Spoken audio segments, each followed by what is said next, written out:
শুরু করছি সাফওয়ান গল্পের পার্ট 2। আপা আমার কান্না থামিয়ে দিয়ে বলল, জানিস আজকে কি হয়েছে? আমি বললাম, কি হয়েছে আপা? জানিস আমাকে যে ছেলে দেখতে এসেছিল তার চোখ টেরা। সে আমার দিকে তাকিয়েছিল, কিন্তু আমার বারবার মনে হচ্ছিল সে আমার মায়ের দিকে তাকিয়েছিল।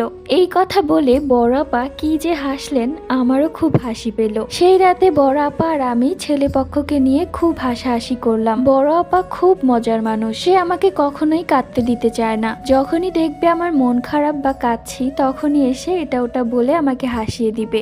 এক পর্যায়ে আমরা খুব জোরে জোরেই হাসাহাসি করছিলাম। শেষমেশ যা হওয়ার তাই, আমাদের হাসি শব্দ চাচির কান অব্দি পৌঁছে গেল। চাচি দৌড়ে এলেন ওই রুম থেকে। চাচিকে দেখে আমি একদম চুপ হয়ে গেলাম। চাচি আমাকে মুখ খারাপ করে বলল, কি রে, মনে রং লাগছে তোর? আমার মাইয়ার বিয়া ভেঙে গেছে, এই জন্য কি তোর মনে রং লাগছে? এই রং আমি সব বাইর করবো। এরপর তিনি সাফা আপাকে নিয়ে চলে গেলেন। আপা আমাকে